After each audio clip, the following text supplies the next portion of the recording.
Turnout is low in the Illinois primary, but the stakes are high for candidates. Tonight, live team coverage as we await the results. Some vehicles won't be able to drive over this local bridge until a problem is fixed. Find out what's wrong and what IDOT is doing about it. Gertie, you're calling for an early spring. You excited about your prediction? Our local groundhog isn't agreeing with Puxatawny Phil. Tonight, we're asking experts about the forecasting controversy. Taking action for you.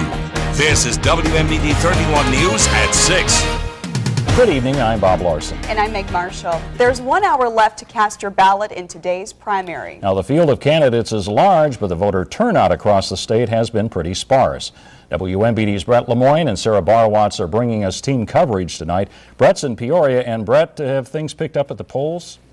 Well, Bob and Meg, it really hasn't. If you take a look around, you can see that the crowds are nowhere to be found here at the First English Lutheran Church in Peoria. Now, polls will only be open for about another hour, and at some parts during the day, there were more judges here than voters. And all of these election judges that you're seeing here, they have been here since 6 a.m., including Eileen McDonough, who is an election judge here. Tell us about the turnout. It hasn't been all that bad. It's been fairly steady, but not as good as we would like it to be. We've got about 18%, which is, I think, probably better than most of them in the city. Yeah, I mean, 350 some odd voters is still a pretty decent number for a primary like this, right? I think it is, yes. The presidential is always much better, but this one is, and it's a bad day, so they don't want to come out. Sure. What about any problems with any of the machines? We have had none. They've all been, and the people are getting used to using them, so they don't have the problems that they used to have. How did the election judges fight the boredom during the day when it's been so slow? We eat a lot. Well, it's not good for the diet then, No, is it, Eileen? No. All right. Well, hey, thank you so much. And again, polls are open for about another hour. We'll have a full report for you coming up tonight at 10. We're live in Peoria. Brett Lemoyne, WMBD 31 News. We also eat a lot to pass the time on election nights. But in Tazewell County, there are growing concerns over new paper ballot machines. The goal of those machines is to remind residents to cast a vote in each race. But Tazewell County State Attorney Stu Umholtz says the machines violate voters' constitutional right to a private ballot because if a voter doesn't fill in every race, some machines sound an alarm or even spit the ballot back out. WMBD's Sarah Barwatz is at East Peoria's Armstrong Grade School, where the system is being put to use for the first time. Bob, Meg, it may be difficult to see, but this polling place is actually seeing pretty good turnout. But the real issue in Tazewell County comes down to the voting machines. Let's say a voter skips out on voting on a certain race and then inserts their paper ballot. What happens is it actually spits the paper ballot back out, indicating often who you voted for if it's a non-contested race. So many people are actually confused or angry. They voiced formal complaints with Tazewell County State's Attorney Stu Umholtz. That's why Umholtz put in an override system. Any voter that heads to the polls today can just tell an election judge to turn off the alert system so the paper doesn't spit back out. Umholtz says it's a short-term fix, and some voters want to see the issue permanently resolved. And they believe it is infringing on their right to cast a secret ballot. We're urging those voters who are concerned about this law to contact their state senators and their state representatives so that we can get this law changed in the fall. Stu Umholtz says he's working with state senators to get the alert system overturned. There's currently a law in the state Senate. We'll keep an eye on it for you. Reporting here in East Peoria, Sarah Barwatz, WMBD 31 News. Back to you. Okay, Sarah, thanks a lot. Well, here's a look at some of the races that we're following tonight. In Peoria County, two-term incumbent Sheriff Mike McCoy is being challenged by 22-year veteran of the Peoria Police Department, Vince Wieland, for the Republican nomination for sheriff. Now, no one at this point is running in the Democratic primary for that race, but Democrats have until April to file for candidacy to take on tonight's primary winner in the November general election. Democrat Carl Ray of Washington and Democrat D.K. Herner of Springfield are vying for the Democratic nomination in the 18th Congressional District. The winner of that race will take on incumbent Aaron Schock in November. Controller Dan Hines, finishing his third term as controller of the state, faces Governor Pat Quinn for the Democratic gubernatorial nomination.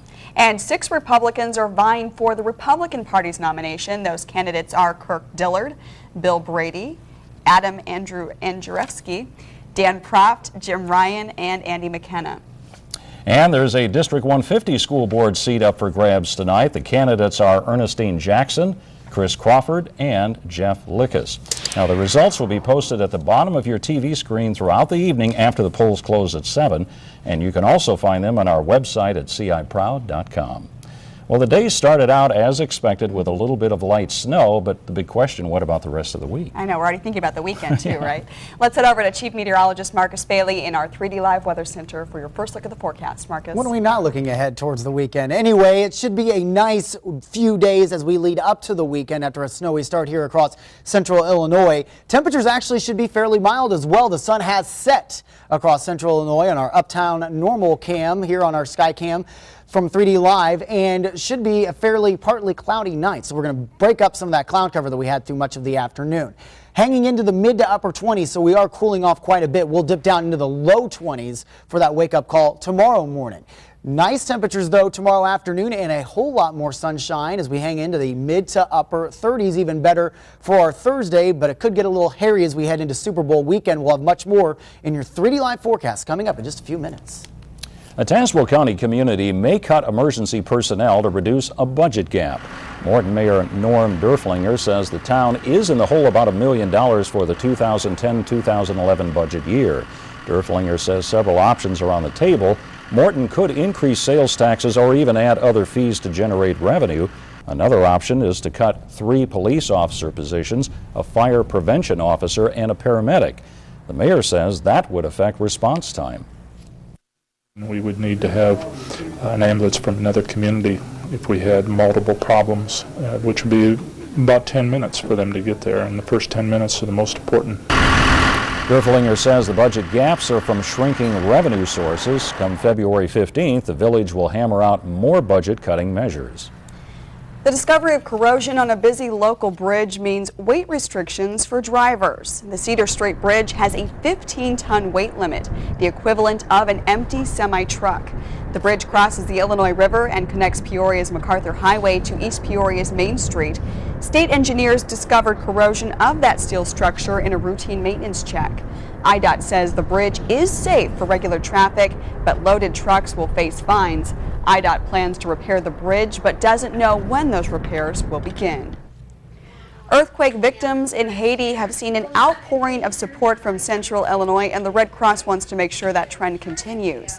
The Red Cross held a forum earlier today with local social service agencies to see how everyone was aiding in the relief efforts and how the groups could work together to provide improved assistance. The forum hopes to provide an opportunity for everyone to help regardless of their contribution. We wanted to get as many people together as we could today and kind of share information so that we can provide the public an outlet for their generosity, and also so that we're all on the same page. The Red Cross also announced today it's sending a local volunteer to Haiti to provide mental health support for relief workers. The groundhog community is divided about how much longer winter's going to last. We're getting to the bottom of this controversy right after the break. And here's a look at some more of the primary races we're following tonight.